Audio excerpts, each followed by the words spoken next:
நீங்கள் இப்போ தான் எங்கள் சேனலை ஃபஸ்ட் டைம் பார்க்குறீங்களா? அப்போ ஜே சமையல் சேனலை சப்ஸ்கிரைப் பண்ணிக்கோங்க. பக்கத்தில் பெல் ஐக்கான் வரும், அதை கிளிக் பண்ணிக்கிங்கன்னா ஆளுங்கிற ஐக்கானை கிளிக் பண்ணிக்கோங்க. அப்போ தான் நாங்கள் போடுற வீடியோ உங்களுக்கு உடனுக்குடன் வரும்.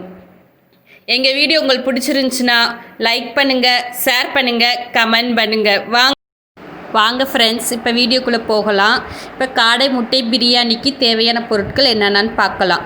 காடை முட்டை, தயிர், மிளகாய்த்தூள், மஞ்சள் தூள், பிரியாணி மசாலா, பட்டை, கிராம்பு, ஏலக்காய், பிரியாணி இலை, முந்திரி பருப்பு, இஞ்சி பூண்டு பேஸ்ட்டு, சீரக சம்பா அரிசி, சின்ன வெங்காயம் விழுது, தக்காளி, மல்லித்தலை, புதினா தலை, தேங்காய்பால். இப்போ பிரியாணி எப்படி செய்யலான்னு பார்க்கலாம் வாங்க. அதுக்கு ஃபஸ்ட்டு முட்டையை வேக வைக்கணும். அதுக்கு ஒரு பாத்திரத்தில் தண்ணி ஊற்றி அதில் ஒவ்வொரு முட்டையாக ஆட் பண்ணிக்கோங்க. முட்டை 10 நிமிஷத்தில் வெந்துடும். முட்டை சீக்கிரம் வேகணும்னா அதில் ஒரு அரை டீஸ்பூன் உப்பு சேர்த்துக்கோங்க, சீக்கிரம் வெந்துடும். இந்த காடை முட்டை குழந்தைகளுக்கு ரொம்ப சத்தானது. ஏன்னா அதில் போன் வெயிட் அதிகம் கொடுக்கும். நீங்கள் சாதா முட்டை வாங்கி கொடுக்கப்பல்ல வாரத்தில் 2 தடவை இந்த காடை முட்டை வாங்கி கொடுத்தீங்கன்னா பிள்ளைகளுக்கு நல்லா போன் வெயிட் ஏறும், சத்தும் கிடைக்கும். இப்போ நான் சொன்ன மாதிரி அரை ஸ்பூன் உப்பு ஆட் பண்ணியிருக்கேன். அப்போ தான் முட்டை உடையாமல் வரும், முட்டை சீக்கிரம் வெந்துடும். இப்போ முட்டை ஒரு பக்கம் வெந்துக்கிட்டு இருக்குது, இன்னொரு பக்கம் பிரியாணி மசாலா தாளிச்சிடலாம். இப்போ ஒரு பாத்திரத்தில் தேவையான அளவு எண்ணெய் ஆட் பண்ணிக்கோங்க. நான் ஒரு 3 டேபிள் ஸ்பூன் எண்ணெய் ஆட் பண்ணியிருக்கேன். அடுத்து 1 டேபிள் ஸ்பூன் நெய் ஆட் பண்ணிக்கோங்க. திரும்ப நம்ம தம் போடுறப்போ 1 டேபிள் ஸ்பூன் நெய் ஆட் பண்ணுவோம். இந்த எண்ணெய் நெய் ஹீட் ஆனதுக்கப்புறம் எடுத்து வச்சுருக்க மசாலா ஆட் பண்ணிக்கலாம். பட்டை, கிராம்பு, ஏலக்காய், பிரியாணி இலை, முந்திரி பருப்பு, இது எல்லாத்தையும் இதில் ஆட் பண்ணிக்கலாம்.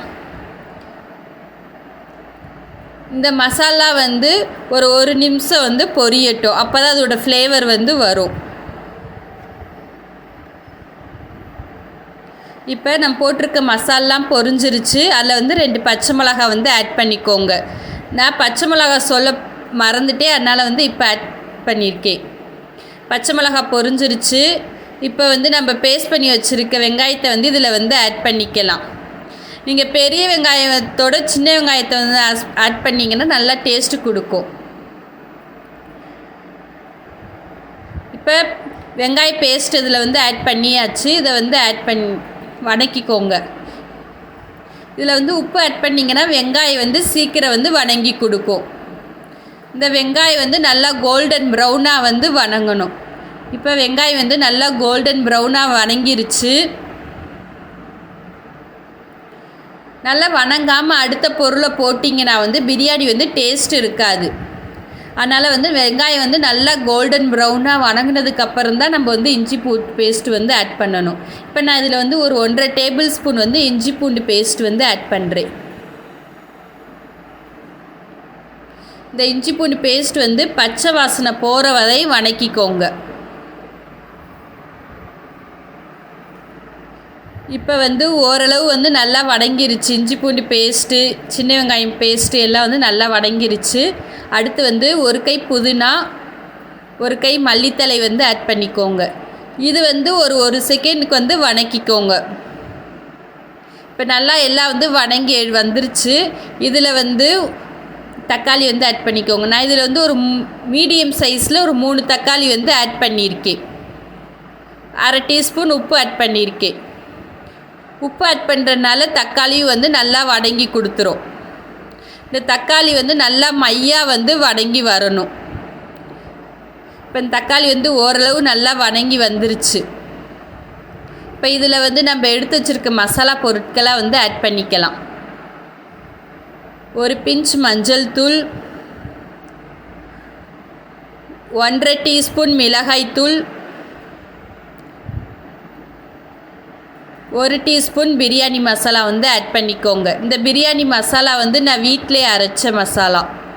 உங்களுக்கு வீட்டில் இல்லைன்னா கடையில் கூட வாங்கி ஆட் பண்ணிக்கோங்க. 1/2 கப் தயிர் எல்லாம் ஆட் பண்ணிவிட்டு இதை வந்து நல்லா வதக்கி எடுத்துக்கோங்க. அந்த மசாலாவோட பச்சை வாசனை எல்லாம் வந்து போகணும். அந்த அளவுக்கு நல்லா வதக்கி எடுத்துக்கோங்க. அடுப்பை வந்து ஒரு மீடியம் ஹீட்லேயே வச்சுக்கோங்க. முட்டை வந்து ஒரு பக்கம் நல்லா வெந்துருச்சு. இதை வந்து அடுப்பை ஆஃப் பண்ணிடலாம். இப்போ முட்டையை வந்து ஆஃப் பண்ணிவிட்டு இப்போ இதை வந்து ஒரு பச்சை தண்ணியில் போட்டுட்டு அதோடய ஹீட் குறைஞ்சதுக்கப்புறம் உரித்து எடுத்துகிட்டு வந்துட்டேன். இப்போ இந்த முட்டையை வந்து எண்ணெயில் வந்து வறுத்து எடுத்துக்கலாம். அதுக்கு வந்து ஒரு 2 டீஸ்பூன் எண்ணெய் ஆட் பண்ணிவிட்டு ஒரு பிஞ்ச் மஞ்சள் தூள், 1/4 டீஸ்பூன் மிளகாய் தூள், 1/4 டீஸ்பூன் மல்லித்தூள், 1/4 டீஸ்பூன் சீரகத்தூள், 1/2 டீஸ்பூன் மிளகுத்தூள், உப்பு 1/4 டீஸ்பூன் போட்டு எண்ணெயில் வந்து அது நல்லா பொரியணும்.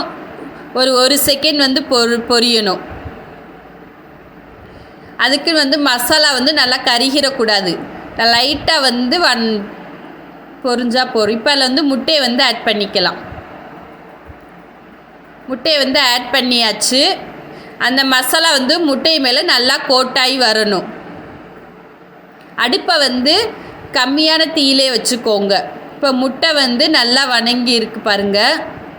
இது அப்படியே நல்லா 1 நிமிஷத்துக்கு வந்து சிம்மிலே வச்சு நல்லா வதக்கி எடுத்துக்கோங்க. அப்போ தான் அந்த மசாலா வந்து முட்டை மேலே வந்து நல்லா கோட்டாகி வரும். நம்ம இந்த மாதிரி மசாலா கோட் பண்ணி பிரியாணியில் போட்டோம்னா முட்டையை சாப்பிட்றப்ப நல்லா டேஸ்ட்டாக இருக்கும்.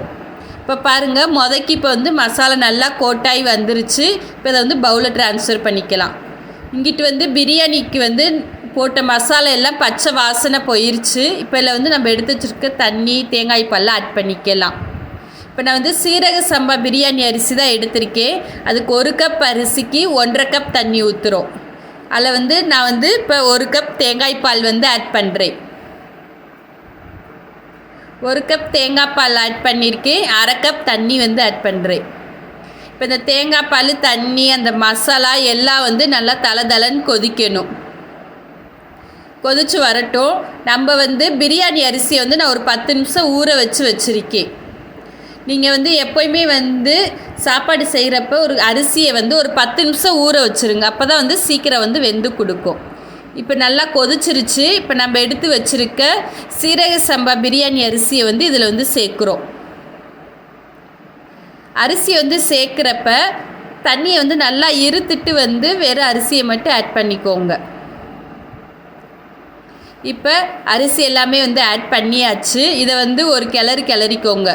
ரொம்ப வந்து கிளற வேண்டாம். ஏன்னா வந்து அரிசி வந்து உடஞ்சிரும். அதனால் வந்து மேலால் லைட்டாக வந்து கிளறிக்கோங்க. நம்ம வந்து அரிசியை வந்து ஊற வச்சுருக்கனால சீக்கிரம் வெந்துடும். இப்போ இந்த அடுப்பை வந்து நல்லா மீடியம் ஹீட்டில் வச்சுட்டு வேக விடுங்க. ரொம்ப ஆனில் வச்சிங்கன்னா தண்ணி வந்து சுண்டி அப்புறம் அரிசி வேகாமல் போயிடும். இப்போ ஒரு தட்டு போட்டு மூடி வச்சிடலாம்.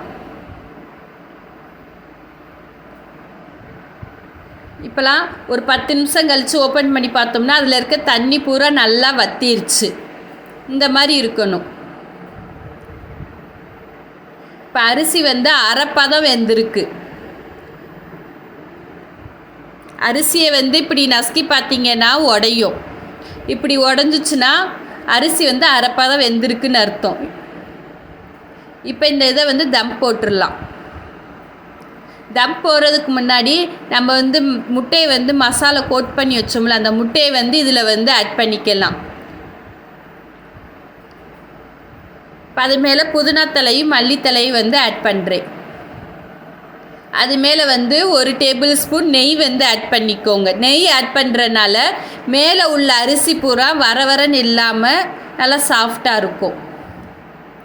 இப்போ இதை வந்து ஒரு தட்டு போட்டு மூடி ஒரு பக்கம் தோசைக்கல்லை வந்து நல்லா ஹீட் பண்ணி எடுத்து வச்சுருக்கேன்.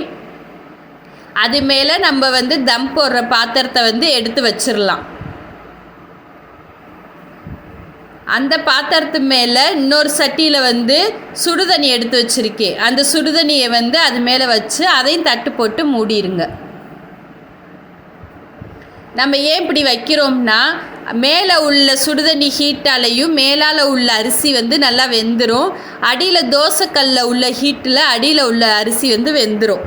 அடுப்பை வந்து எப்போயுமே சிம்மில் வச்சுக்கோங்க இப்படி தம் போடுறப்ப, அப்போ தான் வந்து அடி பிடிக்காமல் வரும். இப்போ தம்முக்கு வந்து வச்சுட்டேன், சிம்மில் வச்சு 20 நிமிஷம் வச்சுக்கோங்க. இப்போ நம்ம வந்து 20 நிமிஷம் ஆயிடுச்சு தம்முக்கு வச்சு. இப்போ அதை வந்து ஓப்பன் பண்ணி பார்த்துக்கலாம். இப்போ ஓப்பன் பண்ணி பாருங்கள், அரிசி வந்து நல்லா வெந்துருச்சு. பார்த்தீங்கன்னாவே தெரியும், முதக்கி இருக்கிக்கும் இப்போ இருக்கும் நல்லா அரிசி வெந்து வந்துருச்சு.